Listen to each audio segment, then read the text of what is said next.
Hi, everyone, and thank you so much for joining us at GSMA Mobile for Development's webinar on digital innovations transforming the blue economy. My name is Nigam Shahid, and I'm a Senior Insights Manager at GSMA Mobile for Development. Next slide.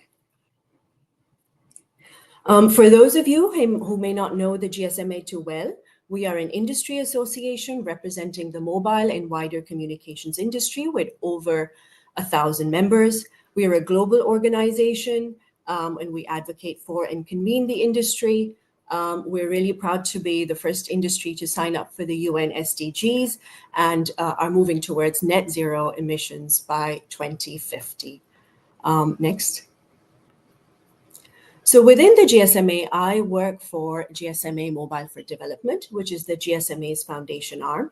And we work closely with a number of donor and development partners broadly on digitalization for development. And within that, we have some key themes. So we focus heavily on climate. We also look at digital and digital financial inclusion.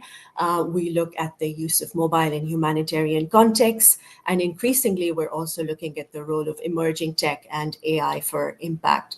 So those are some of the key themes of our work. Next. Great. So we have a really jam-packed session for you today. Initially, myself and my colleague Samir will be presenting some research findings from our research on the blue economy. These look at some of the trends and digital use cases in the blue economy. And after that, I'll be presenting to you some research around key tools for one specific segment of the blue economy, which is fisheries. And we'll be deep diving into some of the tech that's really making a difference in terms of making fisheries more sustainable. After that, we have for you a really exciting panel discussion with three innovators that are developing and implementing some really interesting solutions in both high-income and low and middle-income countries to make fisheries more sustainable. This includes Team Fish, Abelobi, and World Fish, which I'll tell you about a little bit later. Please feel free to put your questions in the chat as we go along, and also put the name of the presenter or one of the panelists that you'd like to have respond. And we will do our best to address as many of them as we can at the end. And if we cannot, we'll make sure that we get back with answers in the chat. With that, I will hand over to my colleague Samir. Thank you very much, Nigam. Thank you for joining us today, everyone. My name is Samir Hafiz. I'm the Climate Monitoring, Evaluation and Learning Manager in the GSMA Climate Tech Programme. And I'll be going through some of the findings that we discovered from our Blue Economy Scoping study. So in 2024, we conducted a study examining the role of mobile and digital innovations in advancing the blue economy in LMICs. And this research identified key trends, best practices, and high impact innovations. And at the core of this study is the Blue Tech Heat Map, which you can see on the next slide. And it's also featured in our Climate Tech Horizons report that we will share a link to at the end of the webinar. And for this study, we analysed close to 150 different digital innovations across LMICs in different regions. And this heat map provides a snapshot of emerging opportunities across blue economy sectors. So you could see the darker the box, the more innovations that we found in that sector. So what did we find? While digital innovation in the blue economy is accelerating, adoption remains uneven across sectors and regions. So some of the key findings were that fisheries and aquaculture sector emerged as the innovation frontrunner with the highest logged use cases, particularly for digital marketplace platforms. There were also many use cases for the blue carbon, ecosystem services and resilience sector, and we also saw the highest diversity of tech deployed for this sector, with the most popular being location data, GIS and spatial mapping. In the waste and plastic sector, we noted there is strong adoption of mobile applications coupled with digital marketplace solutions. And this study also highlighted that there was little use of mobile money technology in the blue economy space. Next slide, please. When it comes to geography, Southeast Asia is at the forefront for blue tech innovation, with Indonesia in particular standing out as a major hub, accounting for nearly half of the examples that we identified in the study. The region also showcased the broadest diversity of sectors involved. Fisheries and aquaculture emerged as the most active blue economy sectors for digital innovation in both Southeast Asia and South Asia. In South Asia, India stands out with the highest number of identified examples, reflecting its mature technological landscape. And in East Africa, Kenya seems to be the focal point, where digital solutions also primarily target fisheries and aquaculture. Blue carbon and ecosystem resilience are a rising priority in the Caribbean and small island developing states where climate adaptation is critical. So half of the examples that we found in the Caribbean were actually from Barbados. Next slide, please. So to bring one of these trends to life, we're just going to zoom in on a country and the sector at the heart of blue tech innovation. So shrimp aquaculture, Indonesia. While this was a separate study, more focused study, it aligns with the regional insights from the heat map, particularly the rise of fisheries and aquaculture in Southeast Asia. So our research found that the economic and social impacts of IoT in shrimp farming are direct and tangible. These include improved farm efficiency and better livelihoods for workers. And this demonstrates strong potential for meaningful return on investment and community level benefits from scaling IoT adoption. IoT adoption is naturally accelerating in intensive shrimp farms where scale and capital allow for faster uptake. These farms are also seeing measurable productivity gains, allowing a proof of point for investors looking at where IoT can generate quick and sustained impact. When it comes to environmental impact from IoT for shrimp farming in Indonesia, like carbon reduction, biodiversity gains, these are still emerging, but require complementary efforts. So technology alone isn't the silver bullet. Support is also needed from policymakers, NGOs, and private partners to really unlock the full ecological potential of IoT tools in aquaculture. And then lastly on this, widespread IoT success isn't just about technology, it needs the right ecosystem. So our study identified some very common key enablers: strong infrastructure, supportive policies, nature-aligned partnerships, reliable tech, farming training, and blended financing. And together, these create the conditions for inclusive, scalable IoT adoption across all farm types in Indonesia. Next slide, please. So what are some of the barriers limiting scale and impact of digital solutions? So back to our wider study on blue economy, we found that there's a lack of awareness of the role of digital solutions and what they can play. Many wider blue economy stakeholders remain unfamiliar with the benefits of digital tools, slowing uptake. Also, despite growing funding being directed to the sector, there's unproven commercial models which are deterring investors in emerging markets. There's an issue with regulatory frameworks and LMICs, especially in small island developing states, often falling short and struggling to keep pace with the rapid tech change, and outdated policies and slow policy cycles hindering the growth of digital industries. And finally, limited infrastructure and technical expertise, particularly in coastal communities, restrict the effective deployment of digital solutions. Now, going forward, blue economy is a key focus of interest for the GSMA Climate Tech Programme, and we are committed to exploring these challenges in the long term through research, advocacy, partnerships, and in the short term, our focus remains on supporting innovative startups through the GSMA Innovation Fund for Climate Resilience and Adaptation, providing funding and technical assistance needed to really invigorate the blue economy and ensure sustainable growth. So I'm going to hand back to Nigam now, but if you have any questions, please feel free to type them into the chat. Thank you.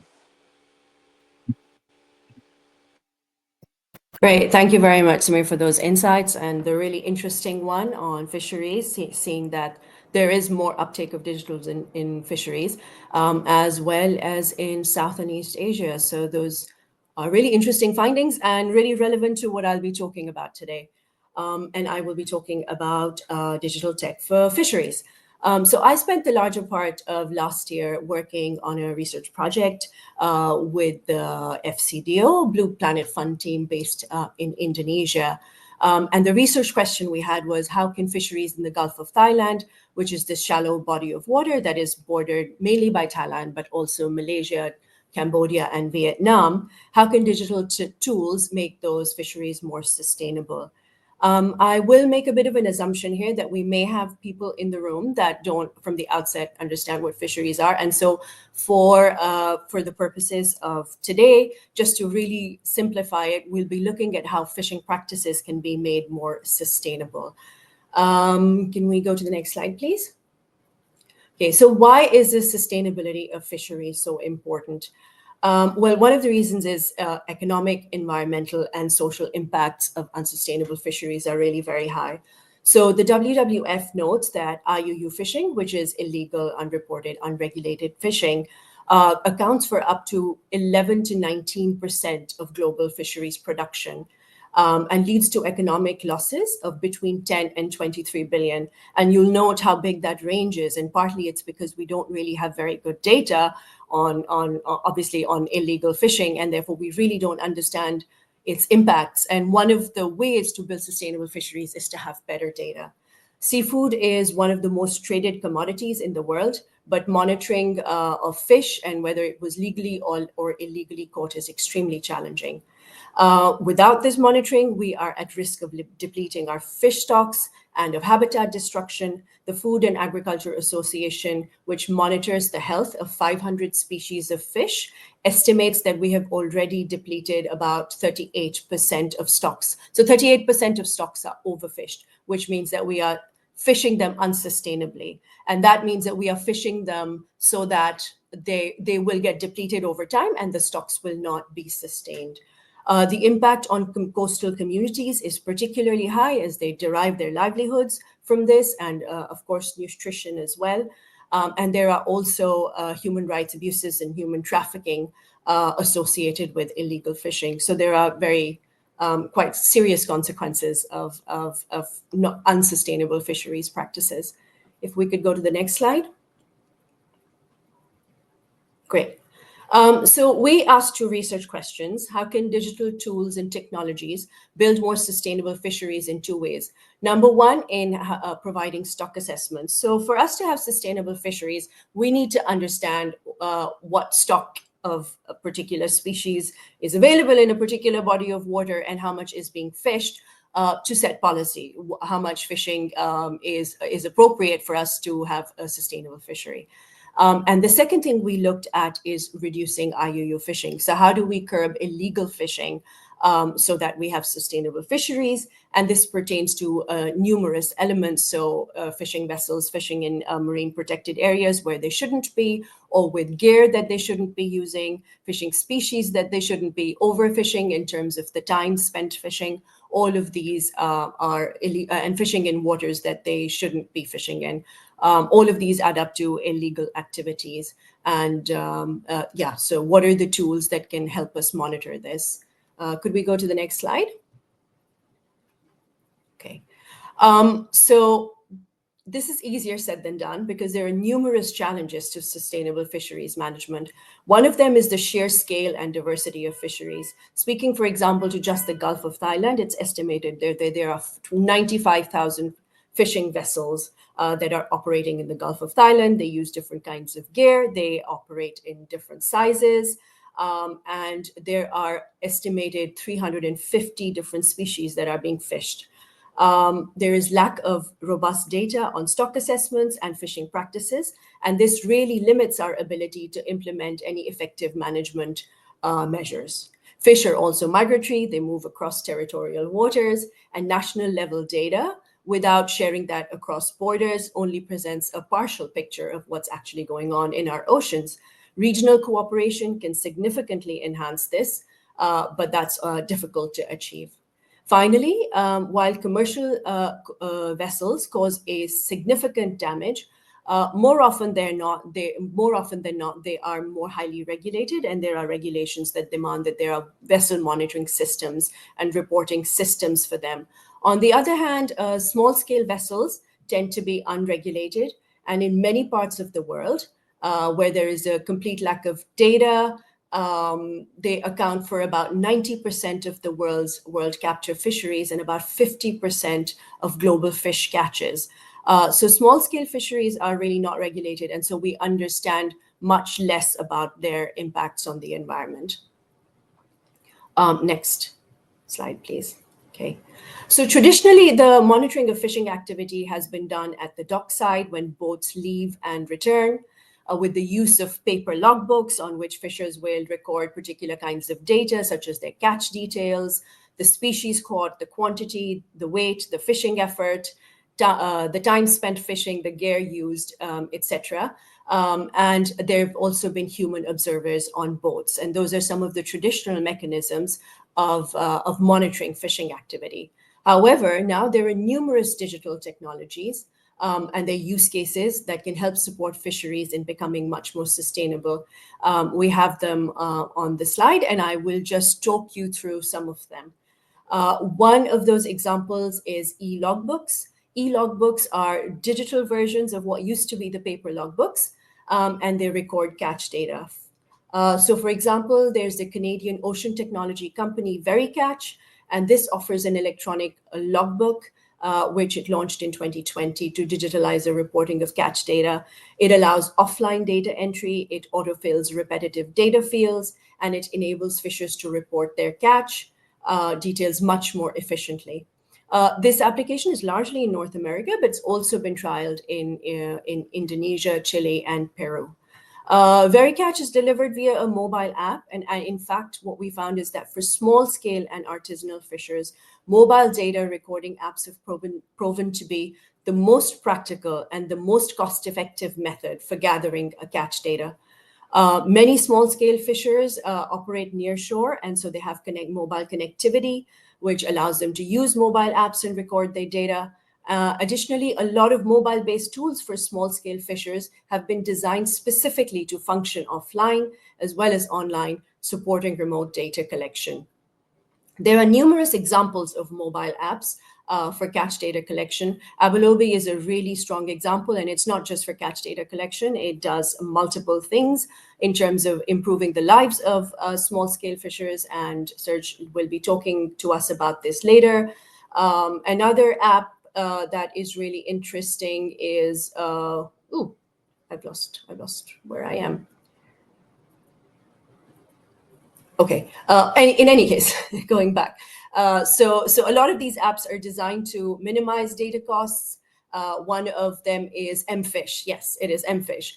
So this one provides, captures catch data, but it also provides fishers with access to information on weather, on prices, and on sustainable fishing practices. It's designed to minimize costs. It is free to use on Facebook Free Basics, through a mobile browser on both smartphones as well as feature phones. So these apps are really offering fishers access to markets as well as relevant information for them, and that incentivizes data sharing on catches. There's vessel monitoring systems that provide the speed, direction, and position of fishing vessels and transmit this data to regulators in real time. A more recent development is inshore vessel monitoring systems that have been designed specifically for small-scale fishers, for smaller boats. And these can, again, operate offline. They can operate on powered or unpowered boats. And they have like solar-powered built-in batteries. So all of this accommodates for being able to transmit data in real time at sea. A good example of this is Nemo, which has been developed in the UK. Then there is IoT sensors. IoT sensors can be deployed on nets, again, to verify the kind of fish, the species, the size of the fish being caught. There's also a really interesting initiative by the Ocean Data Network. And what the Ocean Data Network, they're part of a larger network which are trying to build an oceanographic data picture through fishing vessels by deploying IoT sensors on fishing vessels that are then connected via Bluetooth and can transmit oceanographic data to the cloud. And I think this is really, really interesting work. And their plan is to kind of deploy these IoT sensors on fishing vessels across the world so they can build a global picture of oceanographic information to make us understand what's happening with the oceans, and again be able to set more sustainable fisheries policy. In addition to this, there are web-based and cloud-based platforms. These allow for data integration from many sources to enable us to set better fisheries policy. Again, a great example of this is Tuffman, which is the tuna fisheries management platform for the Pacific Islands. The Pacific Islands are quite unique in having this platform. They've built it over many years. And they've managed to standardize regional data collection across nations so that it can feed into Tuffman. And there are numerous types of data that are being collected and integrated on this platform. This includes data from vessel monitoring, catch data, dockside data, and packing lists, observer data from observer trips. And it's really quite an interesting and unique example of regional coordination in terms of setting regionally coordinated fisheries management policy. Then there are remote electronic monitoring tools. These includes cameras as well as sensors. And we have with us today Team Fish, who have built and deployed this solution both in Canada as well as in the Pacific Islands, and will be telling us more about those deployments. In addition, there are some interesting emerging technology applications, for example, blockchain for the traceability of fish from bait to plate. We've not seen this technology being used at scale, but certainly in specific markets, in niche markets, there has been application of this, and there have been pilots in East Asia. And the idea is to trace through unmutable records from the time that the fish is caught to the time that the fish reaches the final consumer, be able to verify its sustainability credentials. There is satellite imagery, which is also being used to monitor our oceans and the fishing activity within it. Global Fishing Watch is a really good example. It integrates satellite data with AI and machine learning to understand and present through open data information on fishing vessels, on large commercial fishing vessels across the world. And we're also now seeing nascent emerging examples of the use of AI and machine learning in sustainable fisheries monitoring. So for example, there is some emerging evidence that AI-enabled cameras can better assess the catch of the species of certain types of catch and provide a better stock assessment by being able to do this. Also, AI models are emerging to potentially make better stock assessments than what used to be statistical models for stock assessments.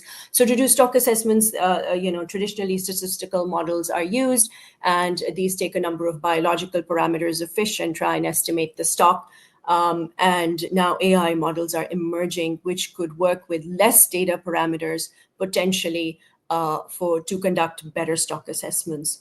So those are some of the key use cases of digital technologies that are being deployed for more sustainable fisheries. If we could go to the next slide.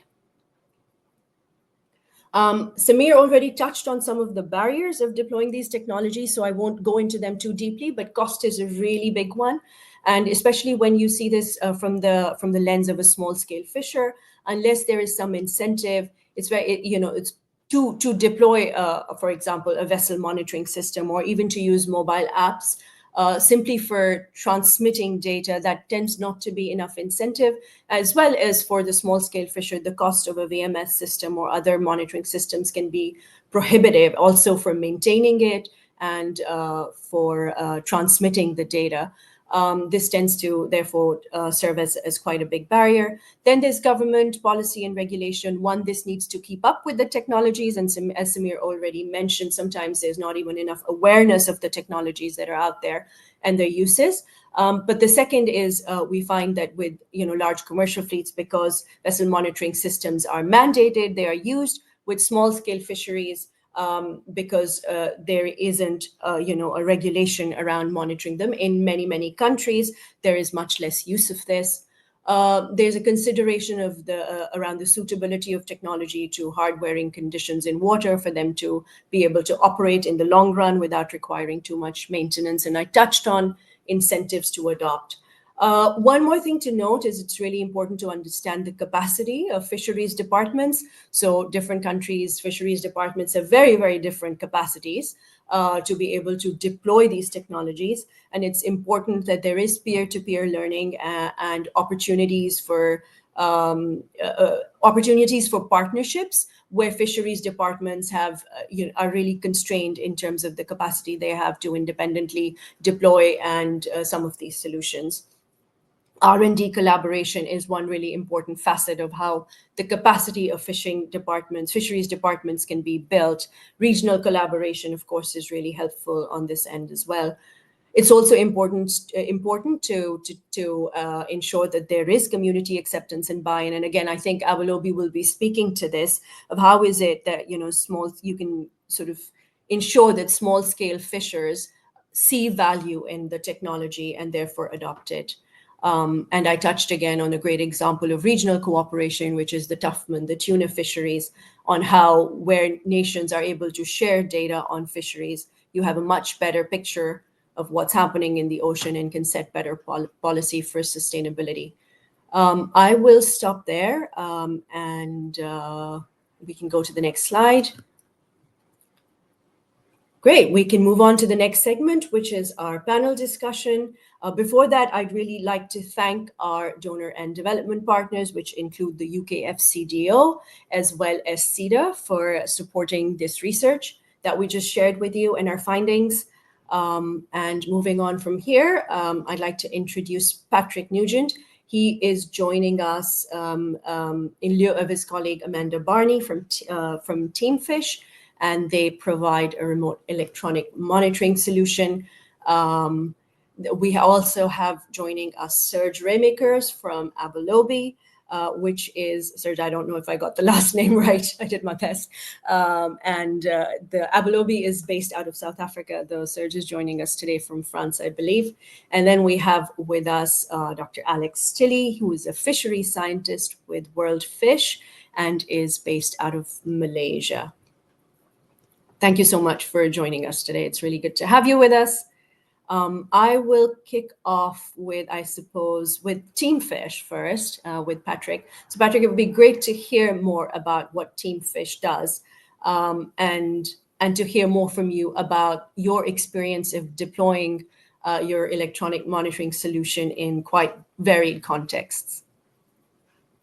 Yeah, thanks very much, Nigel.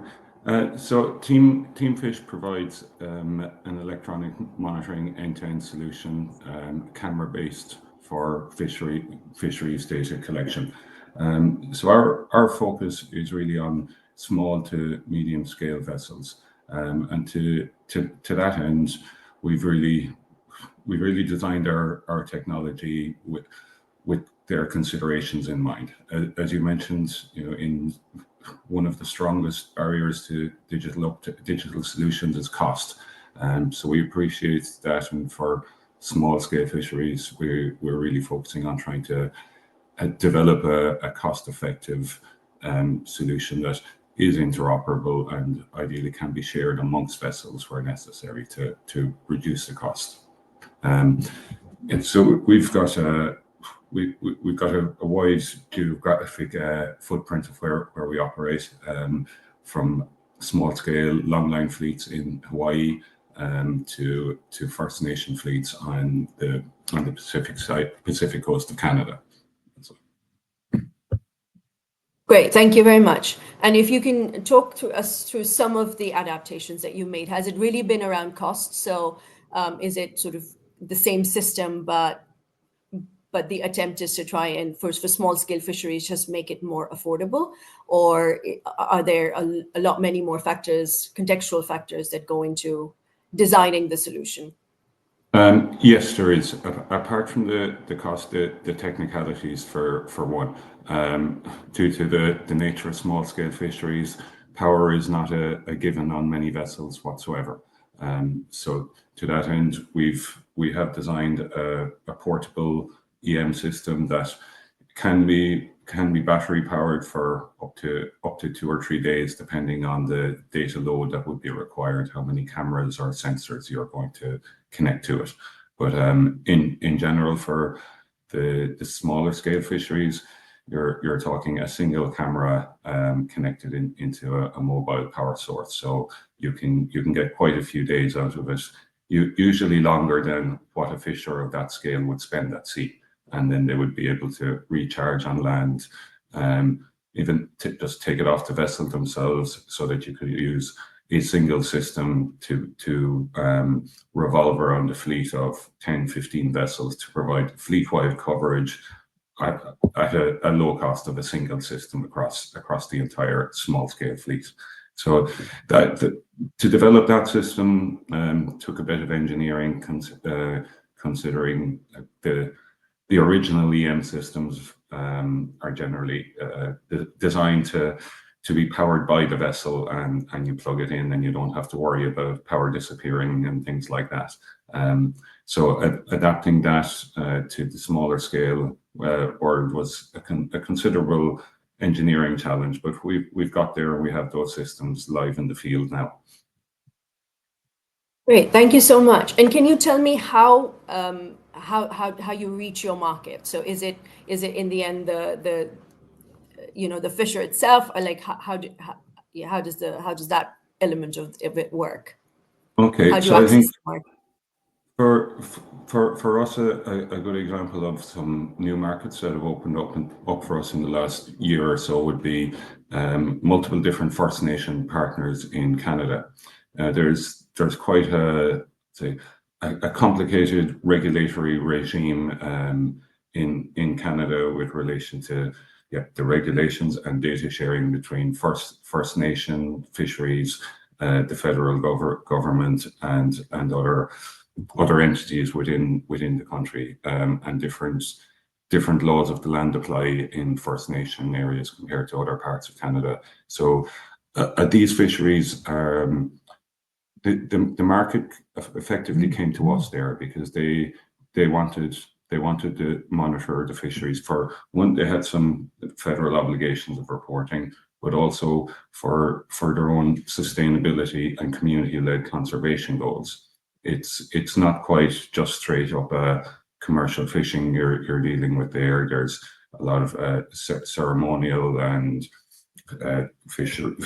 different types of ceremonial fishing, different First Nations, with different rules attached to all of that. So this meant, for us culturally, when we began designing those systems, it meant shifting from extractive data collection to capacity building approaches that center local leadership and knowledge for their own community-led goals. And we believe those learnings are things that are very transferable when you consider talking about areas like the South Pacific. You mentioned their Tough Man system and how they have done a wonderful job of integrating cross-border data into that system. So I think we've definitely learned very applicable lessons in Canada with their complicated data regime there to other parts of the world as well. Great, that's really interesting. In terms of a solution like electronic monitoring, does this, you're talking about, really working with communities here and sort of, building capacity and demonstrating the value of this kind of solution to the community rather than the regulator. But do you see that as a route to market, or is the route to market inevitably follows regulations? For us in the EM world, it tends to be a combination of both. But I think the regulatory drivers would be the stronger ones by scale, to be honest. Again, a huge degree of variance from different parts of the world on where regions are in terms of moving those regulations along. It's well established in certain parts. It's a long way in the future in others, and everything in between. Much like your example of the inshore VMS as well. I think it's a similar state of play in those terms. And thank you so much. I guess as a last question, in terms of scaling the EM systems, what do you see as some like critical success factors, especially in small scale fisheries? And do you see the low and middle? Do you think the solution for now is, even though you've addressed how much you've kind of customized it to the small scale fisher, do you think that at least for team fish, the real opportunity or market is right now is kind of in high income spaces, or do you see it being really quite transferable across contexts? I believe it is quite transferable because while we've worked predominantly in high income areas, I think the key is common really. It's delivering value back to the fishers and the communities.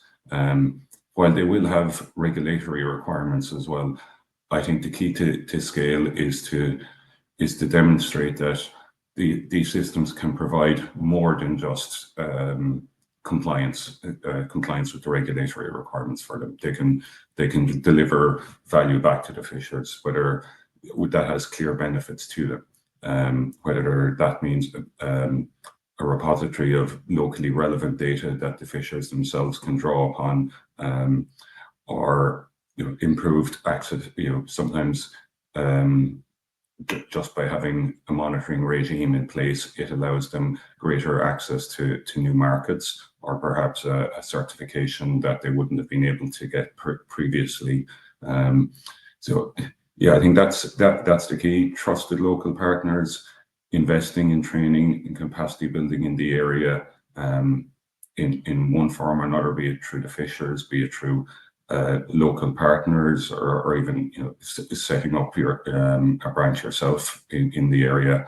But we found that when the fishers are involved early and they can see how the data in the end will both support livelihoods and through the long-term sustainability of that fishery, that's where you get the uptake increasing.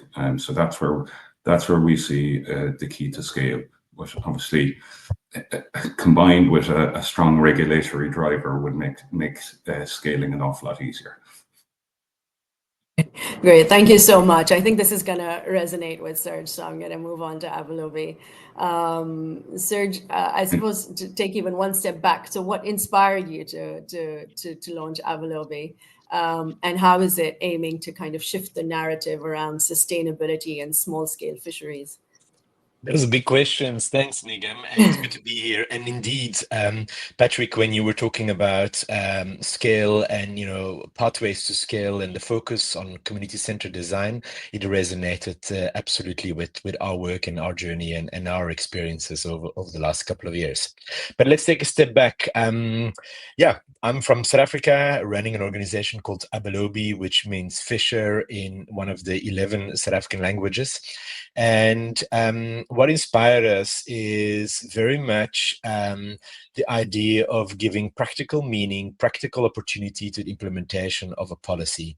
So in 2004, small-scale fishers in South Africa with various partners, on the back of a failed post-apartheid fisheries transformation process, went to court and argued that 10 years by then, post-apartheid, the Fisheries Authority government had failed to recognize the rights, the traditions, the characteristics of small-scale fishing communities along the entire South African coastline. And that government needed to rethink, how do we manage small-scale fisheries, which are very different to industrialized fisheries in our country. Long story short, in 2007, Judge Erasmus, our Constitutional Court judge, ruled in favor of the fishers and indeed ordered the Fisheries Authority to say, hey, you need to develop a new dispensation, a new model, a new paradigm that better caters for these needs, the characteristics of small-scale fisheries, and include them in that journey. So between 2007 and 2012, fishing communities from the entire coastline of South Africa helped really vision what this could look like. What are the management models? What are the government models? How do we think about supply chains? How do we think about data? How do we put that into a policy and an implementation plan that recognizes us as a group of small-scale fishers. As a little side note, the policy was gazetted in 2012, and a lot of the elements of that policy also found their way in the United Nations FAO small-scale fisheries guidelines. We were kind of going through a similar process, and many of the fisher leaders in South Africa connected with the global space as well. Anyway, 2012, we saw this policy being gazetted, this utopic policy that had all these amazing ideas and concepts from fisher communities, and then people started thinking, well, what do we do now? How do we start implementing this? Where do we start? Where do we start, thinking about our fisheries in a very different way, from moving away from a top-down, very much, government-centric operation to much more of a devolution of power and co-management approach. Where do we start? And that's really where the journey of Abelobi kicked off, where on the back of research we were doing at university, work we were doing with indigenous fisher communities, work we were doing with government scientists, we thought, hey, we have limited data. You mentioned it in your report a few times, Nigam. We have such limited data about small-scale fisheries along our coastline. For decades, they were deemed illegal. They were informal. They were not on our radar. We need to kick off with finding out what is actually happening, and doing that at a high enough resolution, looking at the ecological aspects, but also at the economic and social components. And we need to do this, again, in a bottom-up way within the ambit of the small-scale fishing policy. We need to tap in, we need to connect with the deep local ecological knowledge that fisher communities have along their coastline. And of course, that can be done through roadshows and workshops and participatory social science, which happened. But how do we do this in a more continuous way? How do we do this from a grassroots angle? How do we potentially tap into the power of mobile and cloud-based technology? And so in 2015, that's exactly what we did. We started working with fishers and deconstructing this notion of data, this notion of data collection, data ownership, putting data together into some kind of information package, into some kind of knowledge, and then make some decisions around this. And we built a mobile app, a basic mobile app that would help a fisher, a fisherwoman, a fisherman, a crew member, a boat owner, a harvester along the shore to record catch data, expense and income, visualize that in real time on her or his phone, or the phone of, or the tablet of the cooperative or the local association helping the fisher group, and then make some decisions. But at the same time, also visualize that aggregated data to make some joint collective decisions at the co-management table. With this for quite some time, and it took off. It took off in this country as this tool that could help implement the small-scale fishery policy. Fast forward a couple of years, we're now a bit more of a full stack operation where we have e-logs, we have digital tools at harbors for government monitors, we connect with trackers on the vessels, you named some of them earlier on, and then we push that data with these cooperatives, with these producer organizations into a digital supply chain that connected them with a market that connected them directly with you and I and all different kinds of players along the supply chain. How do we think about sustainability a bit different, Nigam? That was your main question. I think the starting point, of course, is that one, we need to rethink our relationship with seafood, and by connecting with small-scale fishers, we have a real opportunity to do that, to reconnect with local variety, with potentially more ecologically resilient species, with seasonality, with the basket of traditional species that fishers harvest. But more importantly, we're able to redefine what we mean by sustainability. Many programs and projects around the world still today focus very much solely on the ecological component of sustainability, looking at the stock, looking at the habitat, the ecosystem, looking at the maximal sustainable yield. And while that's absolutely good and well, we also need to look at the social aspect. We also need to look at the economics aspect, not just at the landing site in the fishery, in the community, but throughout the supply chain. And a big effort in Abelobi is to really almost not talk about sustainability, even though potentially the fish are regarded as coming from healthy stock, but talking about how do we work and support fisher communities on their journey towards sustainability, on their journey towards economic, social, and ecological resilience. Great, amazing, thank you. And can you tell me what have been, so you launched in 2015 and you've expanded a lot since. But what have been your greatest both enablers and challenges in trying to get this technology adopted by small Yeah. scale fishers? I imagine the early journey was not easy, and I'm not sure even now how that part of it looks. How easily and quickly are you able to demonstrate that value proposition and see that uptake? Yeah, well, it's been a real roller coaster ride for sure, with a lot of failures along the way, and rethinking this and iterating along it. But again, enough magic moments to keep growing and to keep building this movement in South Africa and now elsewhere as well. Barriers, of course, there's the infrastructure, there's the access to tablets, smartphones, cheap tablets, cheap smartphones in the household, in the family, in the community, at hubs along the coastline. There's the cost of data bundles on your phone. Those are all there, and those are all neat strategies to navigate those through partnerships. But I'm not going to talk too much about the infrastructure, because that changes all the time, and the barriers are definitely lowering almost every day. But what I want to talk more about, what are the big pieces of work that need to be done to drive adoptions, and those have nothing to do with technology. Yes, there's technology to be built and to be, with various features, with various, trials and errors. But the real work is building trust, driving engagement, driving consistency.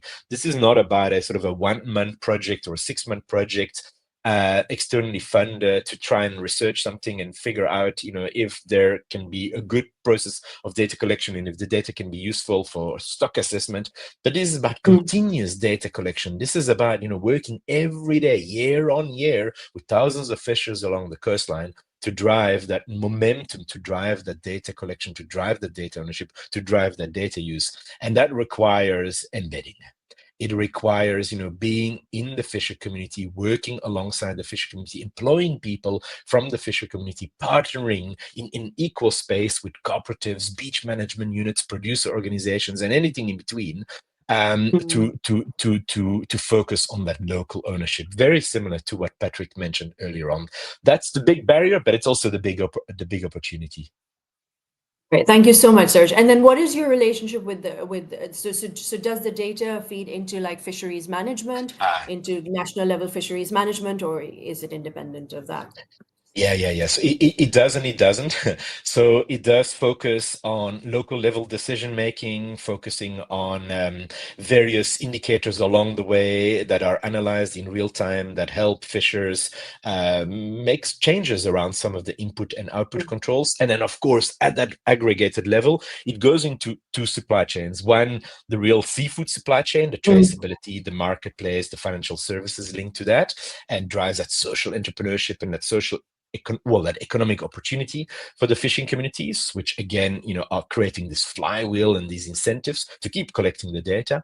And then the other supply chain is the data supply chain. How does it connect with regional management, with national management, with the fisheries authority, and how does it over time connect with stock assessment? I think the key piece here that we often forget about is that you need, especially in big fisheries, big regional fisheries that span many different fishing communities, you need a lot of data. You need years of data, of good enough data, to really make at a higher resolution insights on where your stocks are at, and how you maybe even tweak various assumptions in your stock assessment. And that's, again, a journey. It doesn't happen from day one. It takes time, and that's where we're at now.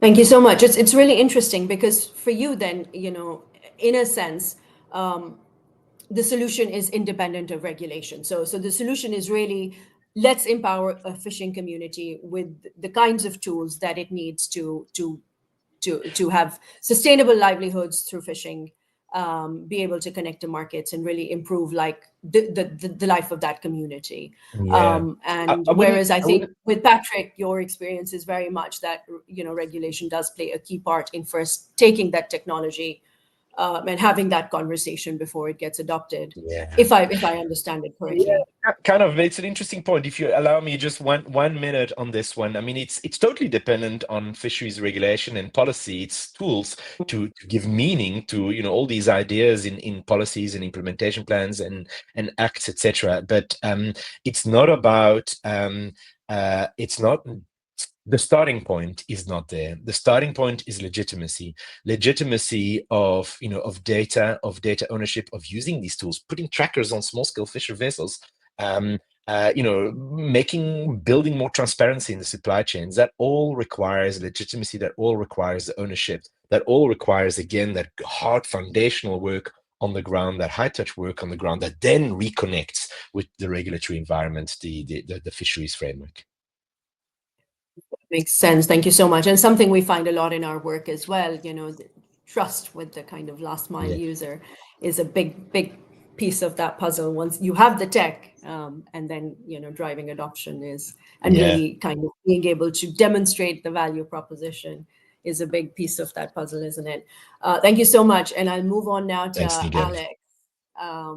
Alex, it'd be great to hear from you about PESCUS, so I found out about PESCUS quite early in when I started doing this research. It was really very exciting, especially because Timor-Leste, there isn't, there is really good feature phone penetration and some smartphone penetration, but beyond that, there's quite a bit of connectivity and limitations.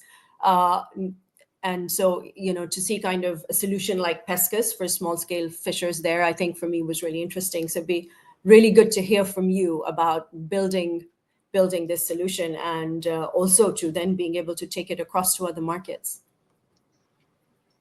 Thanks. Yeah, Timor-Leste definitely wouldn't be the country of choice to develop a data system if you could choose of anywhere, that's for sure.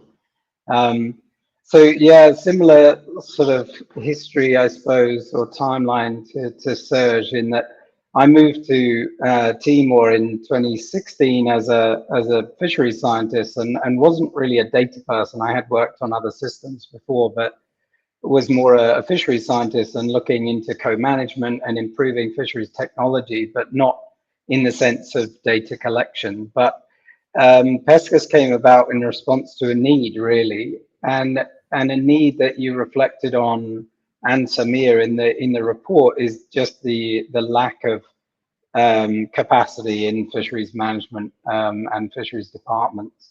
And so the idea, I mean, there was no data available at all in Timor in that year. It sort of newly dependent in 2000, but even in 2016, they hadn't really got any information about who was fishing, how many fishers, where, what species, things like that. So, and it was at a time that digital system made sense. There was already cloud computing available. And even though not many people had smartphones, we were really targeting the government. So it wasn't the case where we wanted to have an app in the hands of every fisher. That was not feasible, still not feasible in a place like Timor. And so we set about kind of designing a very, very low cost system, open source, that could provide tools and insights for government to make decisions around, and to develop new policies and things like that. So the kind of principles of it are really definitely around keeping the cost low or even free as far as possible. World Fish is an international organization, so works with donor funding to set up these systems, but obviously then the sustainability of those systems relies on governments, kind of a business government model. So yeah, we set up PESCUS in Timor, and then, as you say, it's sort of scaling now because it's something that has seemed, pertinent to a lot of different country cases. So we can talk a little bit about that. Okay, and would you be able to describe what PESCUS does and how it operates? I think might not sure. be. Yeah. So it's kind of like a series of modules. It's in essence just a open source code that sort of, some are modules and some is the glue that combines those modules together. And so we just developed a pipeline basically that connects vessel monitoring tracks with catch data from enumerators on the beach. And so the initial work was just combining those together so that you have catch per unit effort. And then because of that low capacity for interpretation, analysis of data within fisheries departments, we developed various pre-formatting or pre-processing validation tools for those data, so that We didn't just trust everything that came in. Obviously, it sort of went through a series of a flagging system with thresholds and things. We built the system to pull from other databases such as FishBase and Sea Life Base, so that length weight parameters could establish those thresholds and things. So basically that you're not getting any 1 meter long sardines being in your data set and things like this. So and those kind of validation tools are really useful when you have a lot of data but limited sort of labor or capacity in the department. And then some automated real-time analytics as well. So producing maps of fishing grounds, showing what the CPUE trends were, and producing it in a kind of format on a dashboard or in a report where then the fisheries officers could just kind of cut and paste, if you will, into the reports for the minister or for their use case. So it was really very much co-designed with those end users being the officers who were sort of looking for new tools and insights. Okay. And then around transferring the system entirely to the government, was that complex? How much capacity building has gone into that, and how has the system maintained since WorldFish has sort of pulled out of it, I imagine? No. Yeah, such a big challenge wherever you work. I mean, I was very thoughtful about this process because obviously it was started using funder money, donor money. But then what we did was made sure that the enumerators that were being deployed around the coastline at different sites, that they were actually government employees. And initially we paid their salaries from the project, but then because they were already on the government books and being government employees, it's much more difficult to get rid of them when the project ends. And then by then you hope that you've demonstrated value and that it's a system that they want to maintain. And the software element, the kind of data element of it is very, very low cost, as I say, because it's all developed open source. They don't have to pay for any hosting or software more than, you know, a couple of $1,000s a year. It's very low. The big cost obviously is to maintain the vessel tracking, but we've always maintained that to us was an initial kind of research tool and not really something, because for small scale fisheries, as I think my colleagues here would agree, is it's generally not a fishery that you need to monitor every boat. You need to know where they're going at every moment. Like it's an informal fishery quite often and doesn't need high surveillance. So not doing massive amounts of damage or going very far. So if you understand broadly what their range and impact is, you don't need to continually monitoring them, so the cost can come down. Yeah, so as for how PESCUS is developing, it's still being used as the national monitoring system in Timor. There are obviously the same difficulties that we always face with kind of political changeover of policies and staff and capacity in that sense, but I always kind of had in mind that every now and again we'd have to do a kind of refresher and a training of the trainers and that sort of thing. So that's kind of built into the broader WorldFish modus operandi, I suppose, that we're not stepping out of Timor, we're still there across a bunch of projects. So that sort of thing is very feasible. Makes sense. I guess is my last question to you. So you've taken this now to East African markets, if I understand correctly. It'd be great to know whether it's just been, you know, you've been able to just really kind of transport that model across, or if you've adapted it and how it's working there, and what have been the differences, I suppose, Sure. as well as the similarities. Yeah, it's been a super interesting journey and one that surprised me along the way. I think our approach is very much kind of talking to people first, understand what the challenge is, what are the national and local level priorities for data and for fisheries management. And because, as I said, the system's modular, it's not like we're selling a bit of software and saying, right, you need to buy this off the shelf and install it, stop what you're doing and do this instead. It's like, how can some, or, you know, all if needed, but some of the tools we've developed augment the systems that you have in place already? And so that's been quite popular. quite successful approach. For example, like in Kenya, they already have the Kenya Fisheries Service are already monitoring fisheries. They have an established system. They do a frame survey every few years. They're very organized. They have beach management units, so they have that co-management structure. But what they haven't sort of managed is to kind of integrate data from other organizations that are collecting data, and they don't have those kind of automated analytics tools and things. So what we're doing is just fitting in where useful and not trying to come in and dominate and tell them what they should be doing, but rather like, how can we help? And that seems to have been a key process, which has been successful there. I see we've actually got a couple of listeners from Malawi. There is also a pesca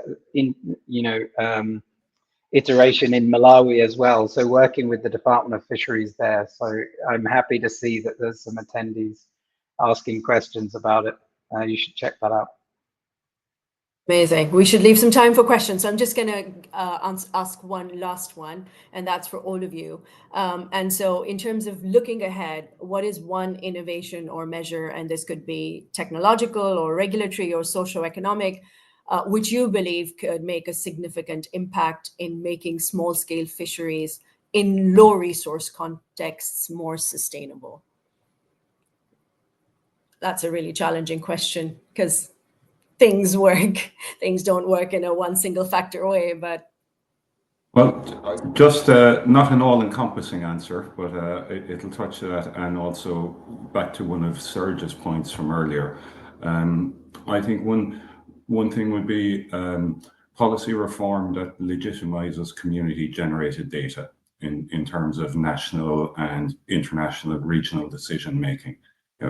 So when small-scale fishers can collect, access, and own that data, and it's subsequently recognized as valid by the regulatory bodies, then I think it'll help to shift power back. It's open stewardship, open doors to more sustainable certifications, financing, hopefully market opportunities for them. Thank you. That's great. Patrick covered it all. I echo that. Maybe just adding one, because I do think there are a lot of tools and ideas and models out there already that are very scalable. For me, a big focus would be interoperability. Can we dive a little bit more into that? And what does it mean for the different tools? At one stage, one should be quite tech agnostic, and fisher communities or fisher groups should be able to be exposed to different tools, different ideas, different solutions, and choose the one that works best for them. And then from there, use that as a switchboard to connect with other tools, other ideas, other platforms, if they may need them along the way. So interoperability is absolutely key for me. Great. Thank you. Alex? Yeah, tough question. The obvious answer is AI, but that's quite broad sweeping and not very specific. I'd actually say something to support the work, of Abelobi, which is super exciting. And I think a real sort of game changer, although I hate that term really, is if we can find mechanisms to scale kind of market incentives for fishers linked to data systems, that then feed into government systems and management, or at the local or national level. I think that there must be innovations that are yet to come that allow, fishers to really identify new routes to sell their fish, to contact new traders, to, this kind of, I've got fish, I want fish kind of simple system. And yet we haven't quite cracked that nut yet. And I think it's coming. I don't know when, but I can't wait for it. Great, thank you. Thank you very much. So interoperability, policy change to acknowledge a local level data and ownership of it, and then AI and market opportunities. On that note, thank you so much for joining us. I've really enjoyed this chat. I'm sure our audience has as well. We will take 10 minutes for questions, but if we can, I don't know if we're able to go to the next slide, maybe. So that's the slide. That's the two reports that if you want to find out more about our research, either on the blue economy and our climate tech work more broadly, you can take a look at our Climate Tech Horizons report. If you'd like to know more about our work in the Gulf of Thailand and our findings from fisheries sustainability there, there is our report on advancing sustainable fisheries as well. If we could go on to the next slide. And we'd just like to, again, thank our donor partners, the UK FCDO and CEDA, for supporting this work. At this point, I'll hand over to my colleague Samir for the Q&A.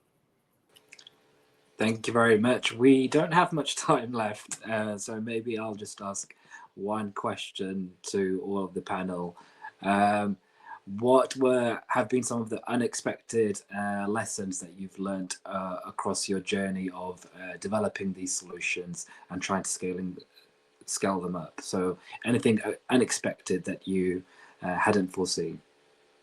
We can start with Patrick. Thanks, Samir.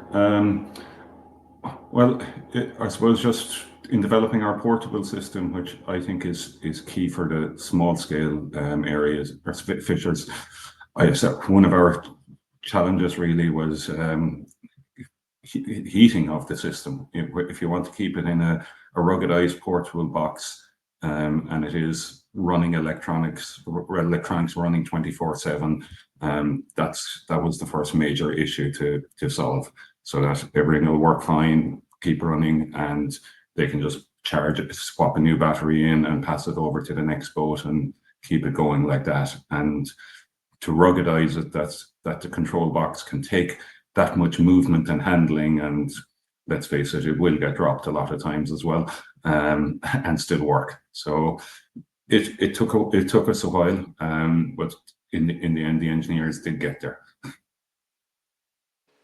Brilliant, thank you. And same question to you, Serge.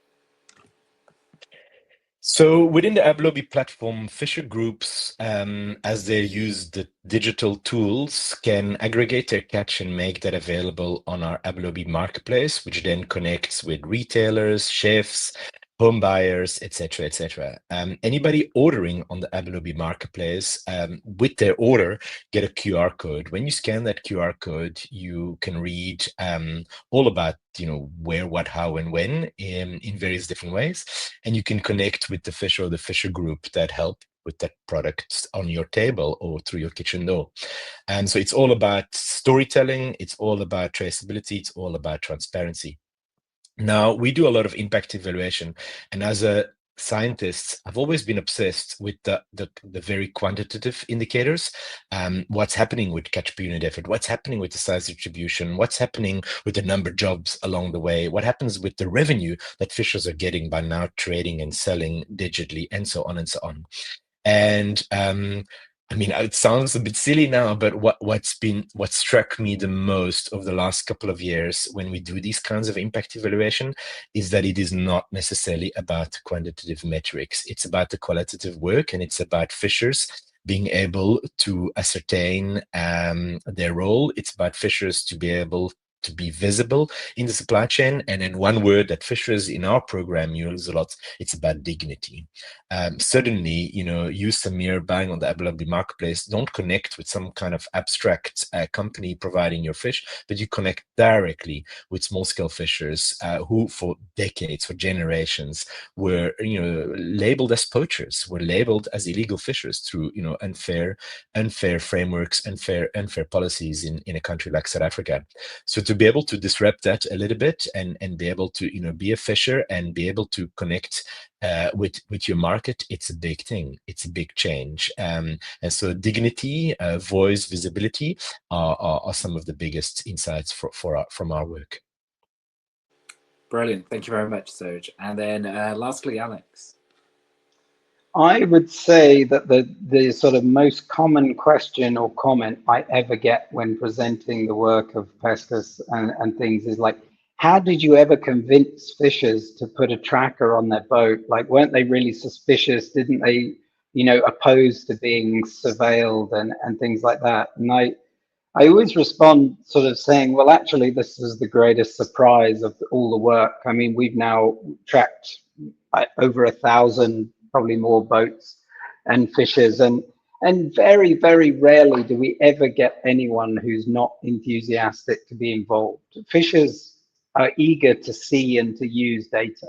And the fact that you involve them in the management of their own resources is it shouldn't be surprising to us, but it often is. And so I think if we include them, you know, you build that trust, you get, as Serge was saying, massive traditional insights into how, you know, resources are used and managed, and immense local knowledge. And so I would say that was the kind of biggest surprise in this work, was that yeah, the uptake and the enthusiasm to join from fishers in these systems.